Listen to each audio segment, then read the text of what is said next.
Good morning. Excuse me. I swallowed wrong. Good morning. Happy Tuesday. Welcome to Connection, coming to you from Spirit and Truth Sanctuary. It is time for our morning blessing. Spirit of Truth, we give thanks today for our connection in this time of togetherness, for our sameness as well as our contrast, and for the light we reflect to one another and see in one another. We give thanks for the holy that holds us and for the humanity that always brings us back to the holy. We ask that our happiness, our peace, and our joy now be woven into the fabric of the world around us, and that it serve as nourishment to feed the heart of the collective. In the name and nature of the Christ, amen, and so it is. All right, the first quote that we have today is actually a mantra. It says, today's mantra is, I forgive myself for buying into the illusion that I am lacking in any way. I am enough as I am today, worthy of love, worthy of success, worthy of happiness, just because. End of story. Okay, next. Your value doesn't decrease based on someone else's inability to see your worth. The next one, failures can be called strengtheners as they make you determined to reach your goal with the lessons they teach. Next, there are no mistakes, only lessons. Growth is a process of trial and error. Okay, I want to stop right here and point something out. We're going to talk quite a bit today about words and their precise meaning.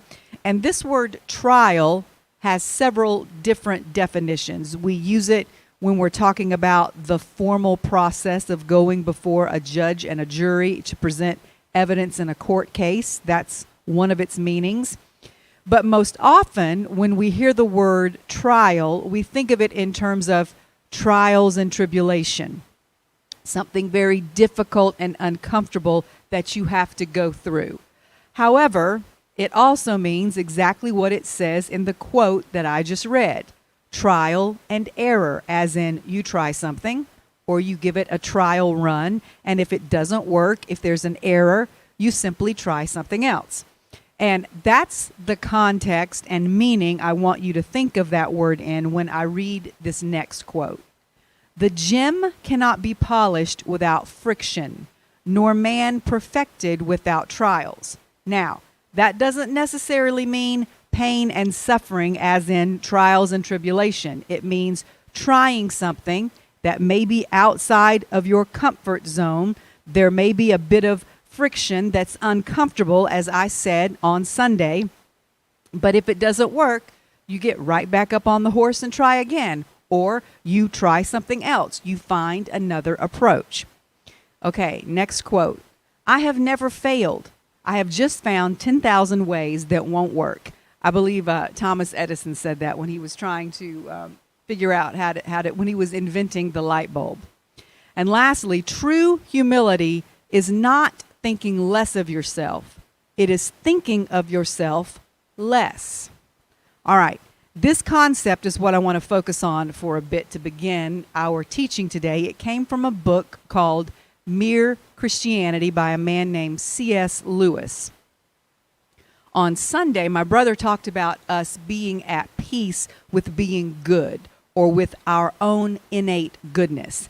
And he also mentioned, as a part of that message, that it's our birthright or it's our nature to shine, even though we've been through hundreds, if not thousands, of years worth of conditioning by religion, not just Christianity, many religions, that we're unworthy, that we're undeserving, that we're sinful, that we're hopelessly flawed. Somehow, the goodness of humanity has managed to keep shining even through all of that. So when he was talking about shining, it reminded me of a teaching I had done years ago with a lot of the same themes that I had titled Shine On, You Crazy Diamond, like the Pink Floyd song title. So I dug up those notes and was amazed at how much it fit right in with his message from Sunday. So today I'm going to revisit some of that teaching with some new stuff added in, of course, as I always do. And it begins with some information from a different sermon of his from years ago that he had entitled The Beauty of Grace and the Danger of Unworthiness. What I want to focus on today is that last part, the danger of unworthiness. In that sermon of his, he defined humility. Let's go back now to our final quote that I just read. True humility is not thinking less of yourself, it is thinking of yourself less. So his definition of humility was agreeing with what God says about you. Another favorite quote of mine that I heard a preacher say once is, you are who God says you are, even when you're not acting like it. Many times we think of being humble, humility, as being unassuming. And then we quickly shift from that concept of being unassuming to the concept of being unworthy. But those two things are not the same at all. Because I love words so much, I'm going to take the time to break this down a little bit. Unassuming means, according to the dictionary, modest, lacking in arrogance, pleasant, or polite. And then it goes a little further saying, when you assume, you draw conclusions that you shouldn't. If you're unassuming, then you don't make that mistake. Unworthy, on the other hand, means not deserving of effort, attention, or respect, having little value or merit. So we see here immediately how different those two words and concepts are, but for some reason they're often used and understood to mean the same thing. Now let's go back to my brother's definition. I'm going to quote him directly because I like the way he said it and I can't say it better. He said in that sermon, humility is agreeing with what God says about you. Think about how much pride it takes to disagree with the one who created you. God said, you're made in my image and likeness. Then God stepped back from you and said, you are good. So good that I'm going to give you authority to name things, to subdue and to care for the earth.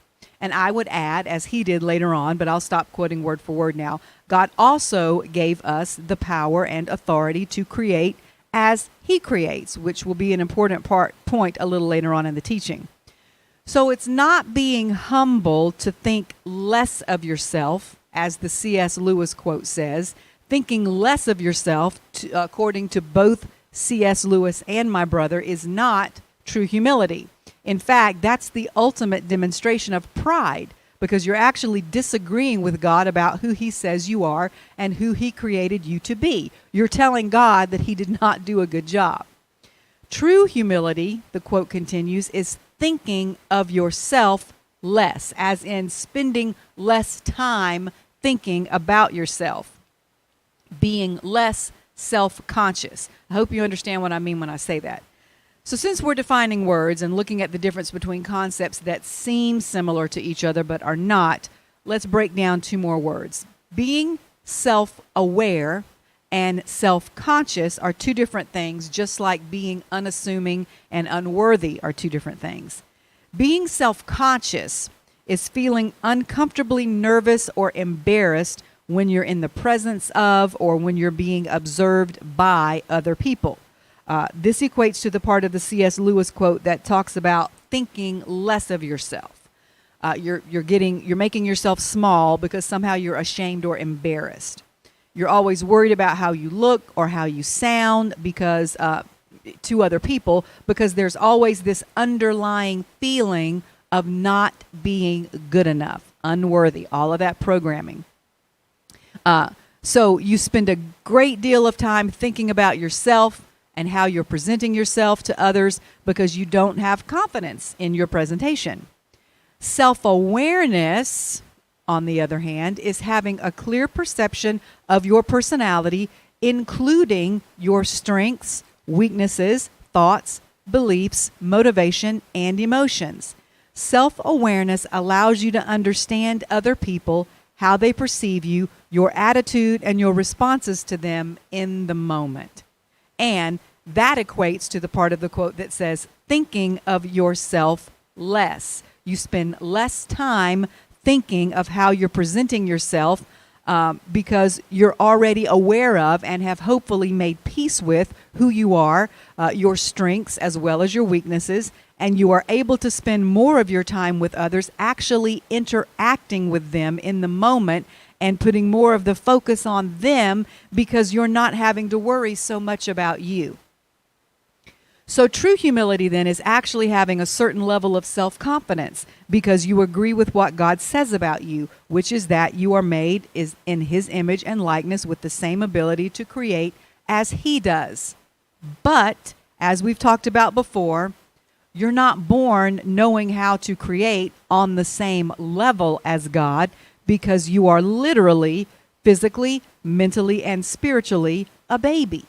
And what do babies do? Babies grow. We grow up here on earth. That's the way it works. And that's what we all know and agree to before our spirit incarnates into a human body. The purpose of incarnating and living life as a human is to experience life, which involves some experimentation. And staying with our theme today of defining words, the words experiment and experience have the same Latin root. They both come from the word experior, which means to gain knowledge through repeated trials or through trying again and again. Now, what does that say to you?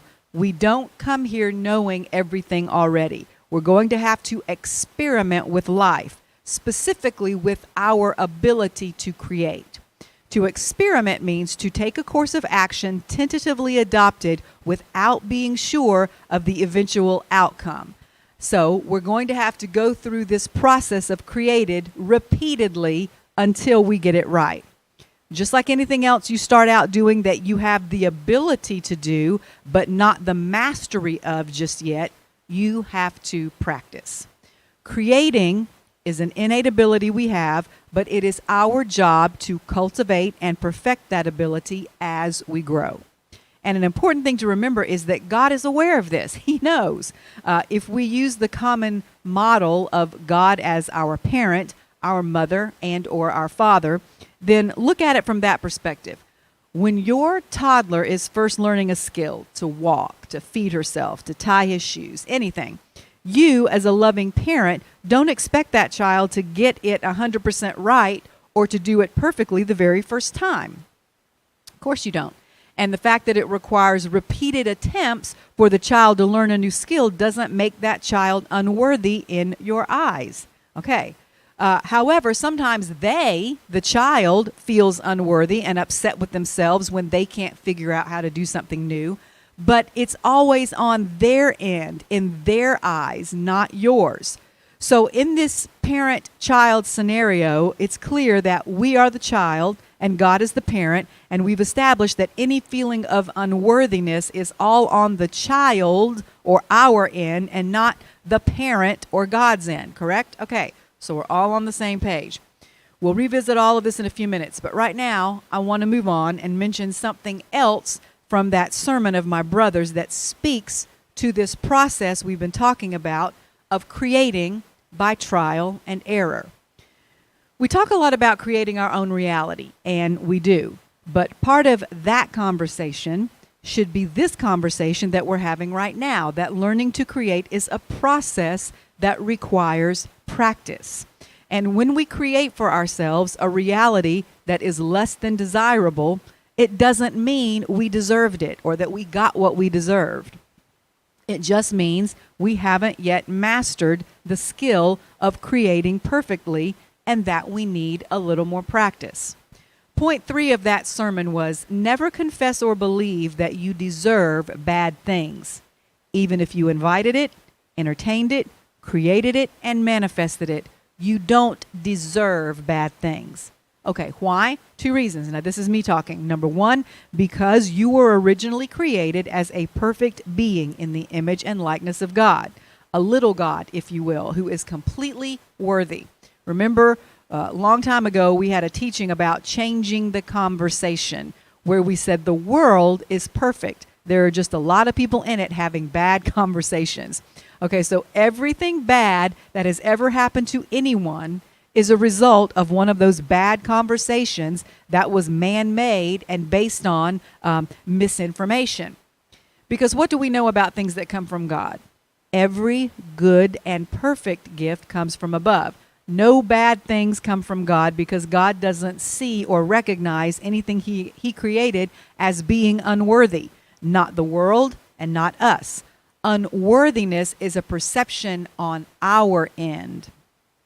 Number two, the second reason we don't deserve bad things is because, as my brother also said, it, referring to the bad thing, is only here to teach us what not to invite, entertain, create, and manifest again.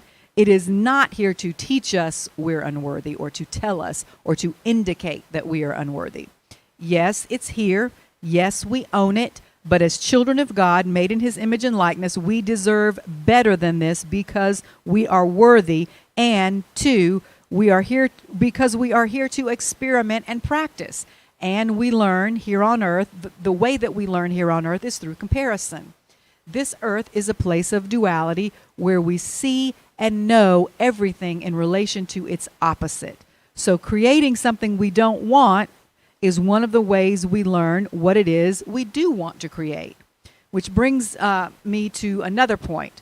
When you realize you've created something you don't want, you come to yourself. This is what he said in his sermon. We could just as easily say you remember yourself. You remember who you are and what you were created to be, and you compare it to where you are now and realize this is not where I'm supposed to be. As he said, this is why it's important for us to feel what we create. Sometimes we have to eat a little bit of that pig's food, like the prodigal son, to realize that's not what we're supposed to be eating. Sometimes you have to be in the wrong relationship to find and appreciate the right one. Sometimes you have to experience being in a bad financial situation to know you never want to be in that situation again. And sometimes you have to say to yourself, even though I made all the decisions that led me to be in this situation, this is not who I am. Now, I believe that Adam could have come to himself like this in the garden, but he didn't. Unlike the prodigal son, Adam could not let go of his unworthiness long enough to come to himself, to see himself as anything but naked in the eyes of God, which again was a perception on his end, not God's. Let's go back to our definition of unworthiness: not deserving of effort, attention, or respect. It is our feeling of being unworthy that makes us believe we do not deserve good things, or that we do deserve the bad things that are happening to us. And that's what we inherited from Adam. Not actual unworthiness, not original sin as we've been taught, but the inability to come to ourselves and realize our worthiness even in our naked state. Adam said, I'm naked and I am ashamed. And God said to him, or this is how I'm going to take poetic license here and tell you how I think God would have answered Adam. Who told you that? Of course you're naked. That's how I made you. Your nakedness is beautiful and natural. It's only your misperception that nakedness is something to be ashamed of, that your nakedness makes you unworthy to be in my presence, that it somehow makes you less of a perfect creation, undeserving of all the perfect gifts that I want to freely give you, that's bothering you. Similarly, I believe God says to us, I put you here to experience life and to experiment with your power to create. And I understand that you're not going to get everything 100% right on the first try or 100% of the time. I'm good with your naked state of trial and error. I'm good with what you consider your failed attempts at creating your life. You call them mistakes. I call them practice. You're the one who's not good with them, and you're the one who allows them to make you feel unworthy. So can anyone else imagine God saying that to us? I hope so. I truly believe that that is God's heart toward us. The last point from that message of my brother's was say to yourself. Number 4 was come to yourself, to remember who you are. Number 5 is say to yourself. Say what? I am worthy. Say that you're worthy. First, we have to come to ourselves. We have to come to the realization that we are worthy of more than the situation we're in. We come to this realization through the way that we feel. So we have the feeling first, and through that we come to ourselves and remember who we are, and then it's time to take action. Then we speak, which in itself is an act of creation. In our process of experimenting with creation, one of the things we must learn is sometimes the order we do things in matters. When you're cooking or baking and you're following a recipe, it begins by giving you a list of all the ingredients you need and how much of each. But it doesn't end there. Then it goes through the steps, what you put in first, and then you stir this in, and then you cut this much of this up and put that in into this particular size pieces, and you put the oven on this degree, and you leave it in for this long. The point is, you can't just take the list of ingredients and dump them all into a pot or a dish and think that you're done. Also, if you get the steps out of order, especially in baking, or so I'm told, you can really mess things up because certain things need to go in before others due to the way that they react to each other.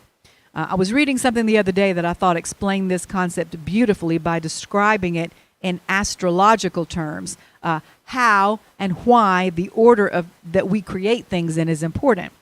Part of it said, the word inspire comes from in spirit, meaning to have spirit or life-giving force come through you. Inspiration is necessary for us to express all that is ineffable or beyond words or description. Inspiration is the first step in creation, and how we create can be illustrated by something called the Virgo-Pisces polarity. All right, so let me just explain this. You know, the zodiac is represented by a circle, and all of the signs are in a circle. Well, every sign has one that's directly across from it that's called its opposite sign, its polarity. And Virgo and Pisces are opposites. Let me continue. Pisces is a water sign. It flows like music. It's beauty for beauty's sake, with little regard for whether or not it's practical. Virgo, the opposite polarity, is an earth sign. It is stable. It is concerned with efficiency, integrity, and purity of purpose. Pisces is poetry, whereas Virgo is prose. This polarity highlights the tension between approaching life in a very physical, matter-based, action-oriented, mechanical way and approaching life by aligning with the energetic flow. It's doing versus being and thinking versus feeling. Pisces is the last sign of the zodiac and therefore contains all the other signs within it. Pisces is all about the now. It doesn't pay particular attention to the construct of time. It doesn't get in a hurry. Virgo, its opposite, can get frustrated if things are not happening quickly enough. When manifestation is delayed, Virgo starts looking for reasons why and who to blame, mostly themselves. The dark side of Virgo is perfectionism to the point that it turns into, I'm not good enough and nothing I ever do is good enough. Or in the context of our teaching today, I am unworthy. So it's interesting that we've been talking about Earth being the place where we come to learn how to create, how to grow up into our full being of who we are. And Virgo, the Earth sign, is one that tends in its lower expression to represent unworthiness.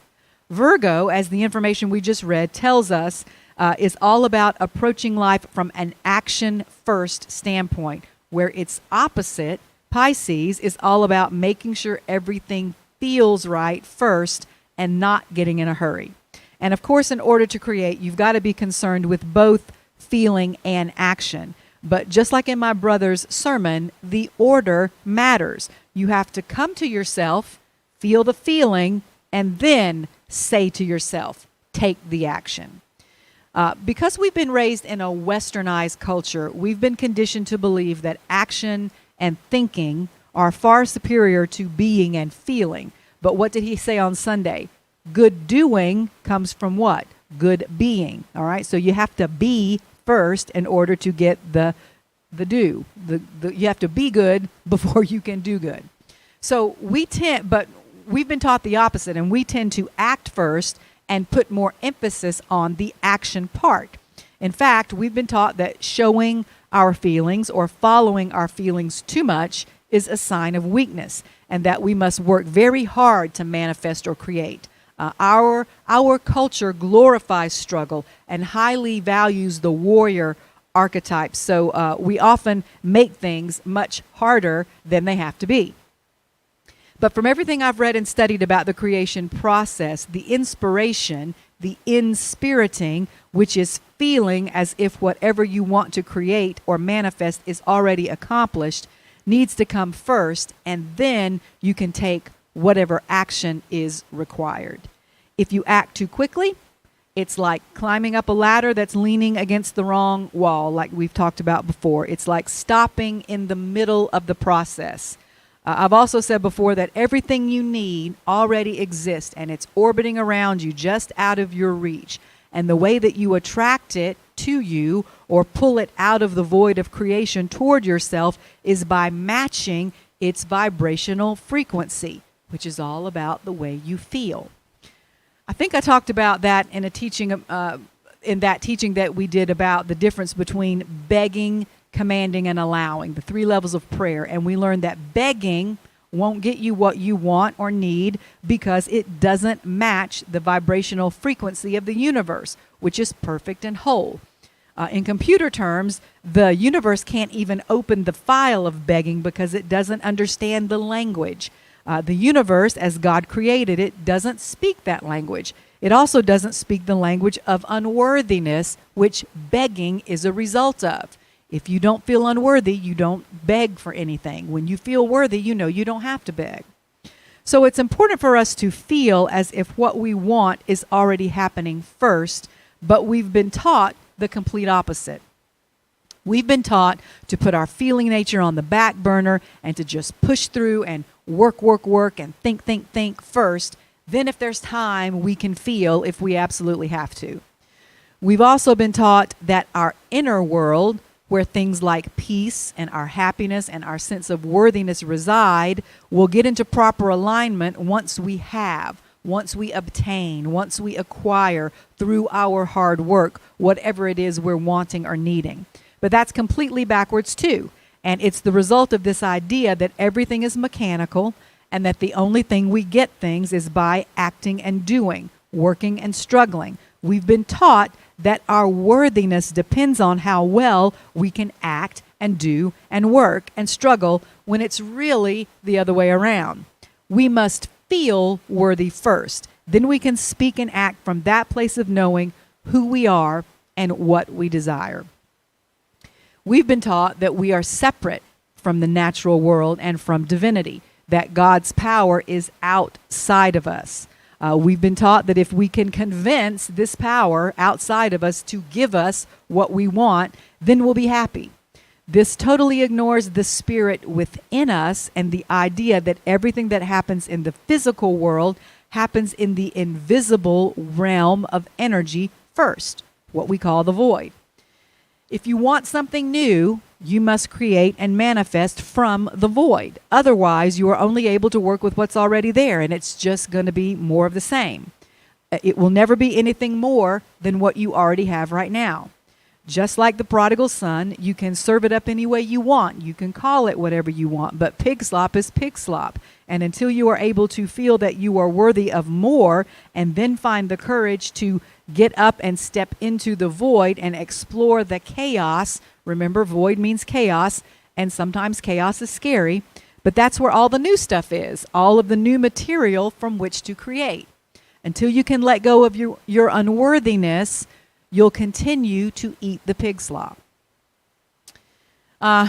Recently, I watched a documentary about Pink Floyd, and I found out some things that I had never known about them before, such as for the first few years that they were a band, they had a different lead singer than during the years when they became really famous.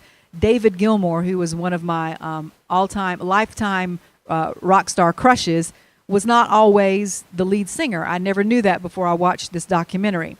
And it's a sad story. The first guy who was their lead singer was really talented and very creative. They considered him to be the brains and the driving force behind the band. He wrote all of the songs, but as they went on through the years, he became a little too fond of LSD. He would show up to play concerts and completely blank out and forget the lyrics, or he'd go out on stage and just strum one chord over and over. He would disappear for days at a time and miss rehearsals without telling his bandmates where he was. So eventually they had to tell him that he had to go, and they replaced him. But they weren't angry. They had a lot of compassion for him. And in fact, they wrote a tribute song in his honor, and it's one of my all-time favorites of theirs. It's called Shine On, You Crazy Diamond. And I'm going to end today with some of those lyrics. And as always, I'll add my commentary. Now, what's important to understand is this was the late 60s, early 1970s, and they were a highly successful rock band. So they all did LSD. But somehow the other three members of the band were able to catch themselves before it went too far. And they talk about this in the documentary. The others were able to stop before they destroyed themselves with it. Something inside them told them they deserved better, that they deserved more from life. But he wasn't able to do that, and so they wrote this song about him. Now, the first thing I want to say is when I watched the video, it's a really long introduction. Pink Floyd is known for their long introductions. This one was like 12 minutes before they even started singing the lyrics. So the introduction in the video form, you don't really know what it is first. It starts coming in these bits and pieces of the words of the title. So, you know me, I see meaning and symbolism and everything. So to me, that said, if you give up too soon, you're not going to see the whole picture. Sometimes you've got to wait until the whole thing comes into focus. You've got to keep practicing until you get it right. Sometimes that first creation is a little blurry or a little off, so you've got to keep going. So here are the lyrics, okay? So it says, remember when you were young, you shone like the sun. So for our purposes today, that's talking about as God created you. Shine on, you crazy diamond. Now there's a look in your eyes like black holes in the sky. So that's what happens to you when you buy into the belief that you're unworthy. Shine on, you crazy diamond. You were caught in the crossfire of childhood and stardom. Now this is talking about things that had happened to this man as a child. Some childhood trauma that he went through. And before he was able to heal himself from that or deal with it in any way, he got catapulted into stardom, and therefore he could not handle it. And the last lines I'll read are the most haunting. They call him a list of names at the end. They refer to him. Not all of them good things, but even so, and even though he had made every choice that got him where he was, they wanted him to shine and believe that he could, because innately they knew, even if he had forgotten, that he was still worthy of good things. The lyrics are, you reached for the secret too soon. You cried for the moon. Threatened by shadows at night and exposed by the light. Come on, you legend, you seer of visions. Come on, you painter, you piper, you prisoner, and shine. The last name they called him there was prisoner. And that's what we become when we forget who we are. When we stop in the middle of the process because we don't understand that we came here to experiment and create and practice, and that God's okay with that. He doesn't expect 100% perfection from our first attempts. He doesn't see us as unworthy just because we created something that wasn't quite right and we realized we needed to try again and make it better. So if it's not tasting good to you, He's not expecting you to eat the whole thing. You put that on yourself. Once you taste the pig's food and realize it's bad, stop eating it. Stop feeling like that's all you deserve. Let go of your unworthiness and create something else. That's the process. You will never stop being a child of God or in God's image, a little God yourself, no matter what you do. And all He wants you to do is keep shining like the diamond that you are, the diamond He created you to be. Amen? Amen. Thank you so much for joining me today. We will be together again tomorrow night at 6:30 for our continuing series, A New Earth by Eckhart Tolle. And we will also, we hope to see you either in person or virtually on Sunday. I love you. Be at peace. Goodbye. Have a great week.